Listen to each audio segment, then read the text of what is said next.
So the other day, and by that I mean yesterday, and by that I mean last night, I watched a movie, The Final Cut, with Robin Williams and some other people. Okay, so this movie, I have a lot to say about this movie. I don't even know how to start, but so the like concept, right? The world, like the universe of this movie, the technology, right? Like it's kind of like a pseudo sci-fi thing, is really interesting. It's really good and it's really interesting. But the actual story being told is bizarre and underwhelming.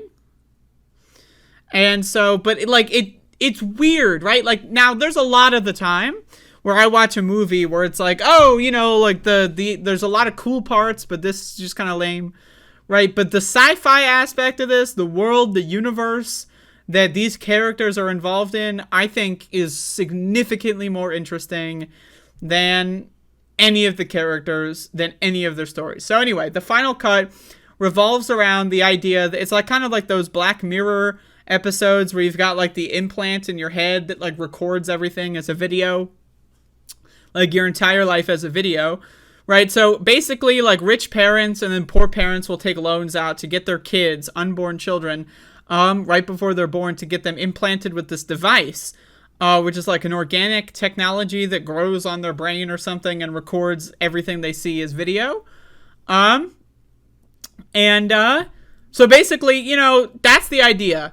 And then when you die, right, people will give your life tape to someone called a cutter, right? And they'll like make a movie out of your life, right? So that's where Robin Williams comes along. He's a cutter, right? So his job is that, like, you know, rich people will hire him because he's like, you know, he has discretion or whatever, and he'll watch the entire lives on like fast forward of like rich people and like cut out all the bad parts, you know, because you don't want to tell people about the bad things you've done. Like one of the rich people is like they raped their children or something, right?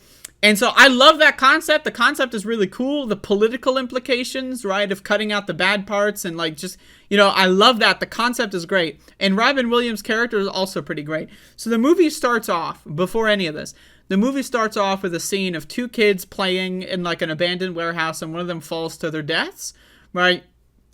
And that's Robin Williams' character as a child who has like trauma and feels guilty because his childhood friend fell at a warehouse and maybe he brought them there, and he feels like he like killed his friend because he didn't do anything to stop it or whatever. You know, it's an unfortunate scenario. So he's like plagued by this trauma.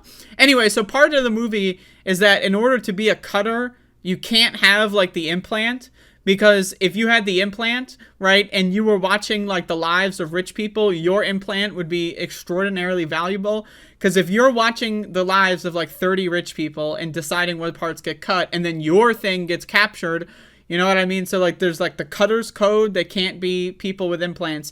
Turns out Robin Williams' parents die when he's a kid, and he talks about that several times throughout the movie. But it turns out they did get him an implant, right? And he didn't know, right? So he finds out.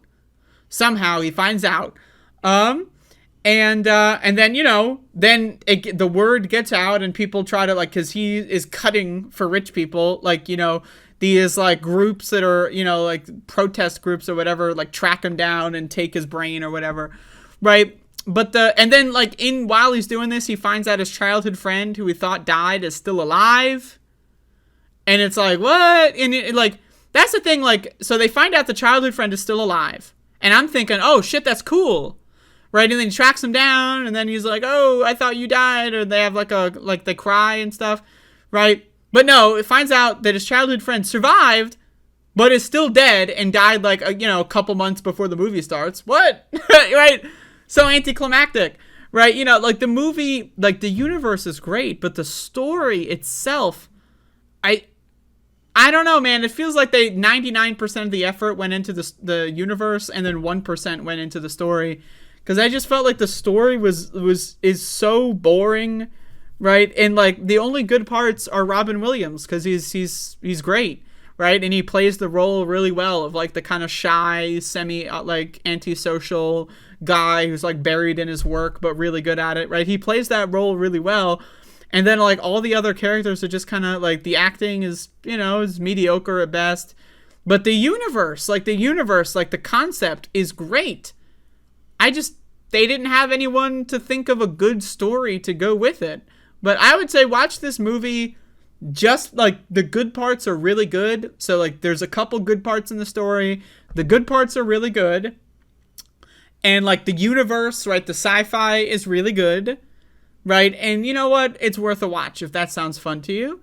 But whatever. Anyway, I like it. I endorse it, but I have a lot to say. Anyway, that's all. I guess I didn't have that much to say, but there you go. Oh, World's Greatest Dad is wonderful.